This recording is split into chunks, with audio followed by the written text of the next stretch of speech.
wind had fooled us. Nice breeze, many had said. I had lived in a city where cool weather such as wind was uncommon. Because of this, most were rather accepting of it. Nobody took any sort of caution or notice as the wind began to make itself at home, making its light conditions more and more apparent.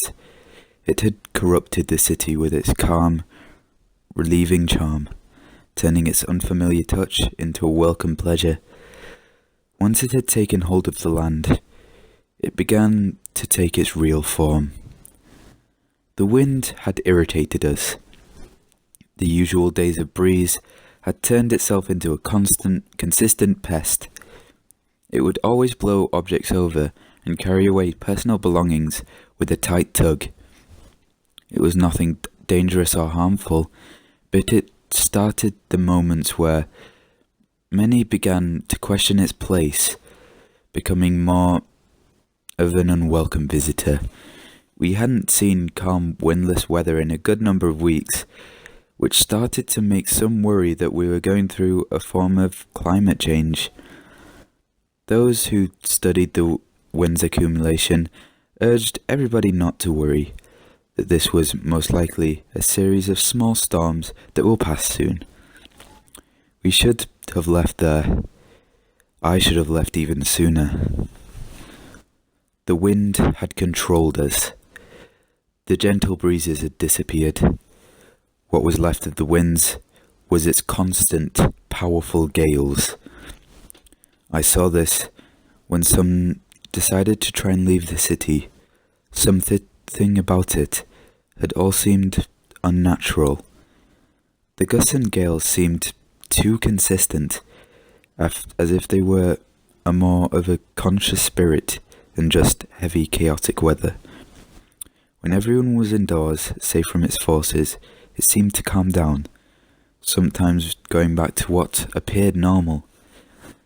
The moment when one would try to get out of town, the wind had returned, with power great enough to sometimes blow vehicles off the road. This kept many in fear.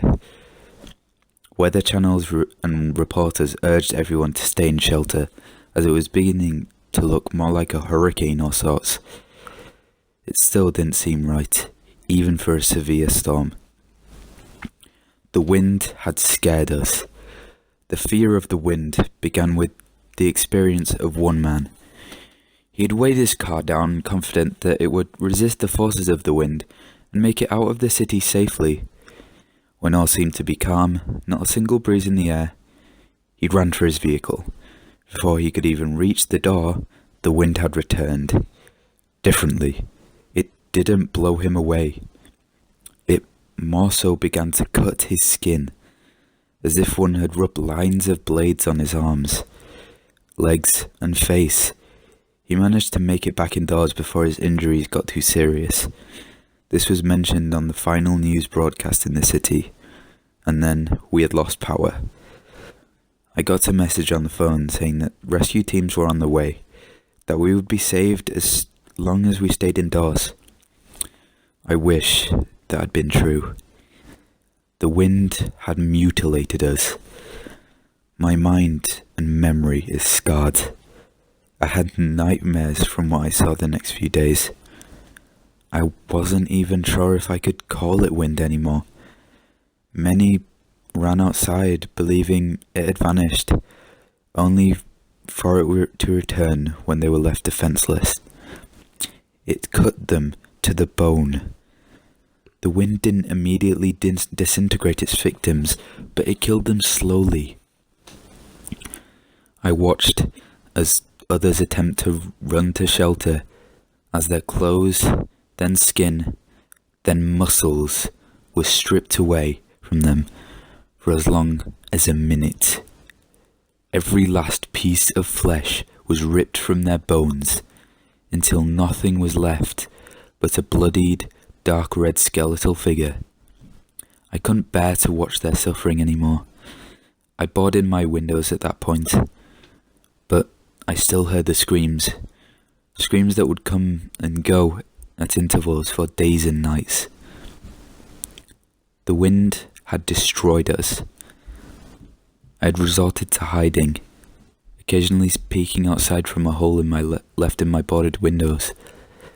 I don't know if there are any others left in the city to look for. After others finally stopped attempting to run, the wind had started to look for us. This sounds crazy, but I actually feel that this is a sort of living being at this point. It began to make its way into homes and buildings. It would find one looking outside into the calm streets, then it would move in, shattering the windows and then cutting its victims like a wind of glass to fruit. Since I had stopped looking out of my windows, I don't think it ever saw me. But the screams of others have gone silent. The wind had left us. I had run out of options. I was running out of water and food, and wasn't sure if rescue was coming at all, or if it had been destroyed a while ago.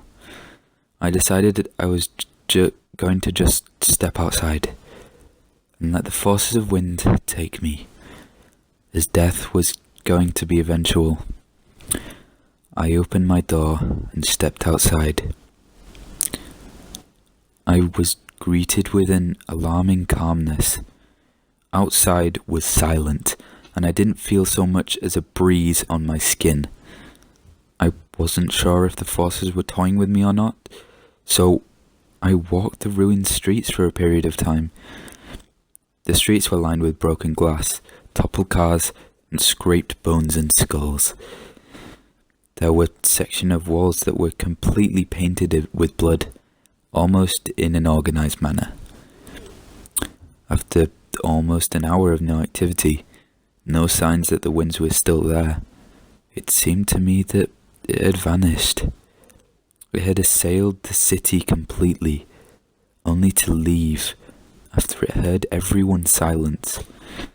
Though it's a crazy one, I have only a single speculation to what happened. The wind was, in some strange twisted way, was something living. It had come to my city with only the means of massacre and killed off every individual it could find. It had never found me, so I suppose that makes me the lone survivor. I'm not joyful though. I'm terrified. More so than before, all because of a single question. If this is a living creature, and it's finished its desires here, where has it gone to now?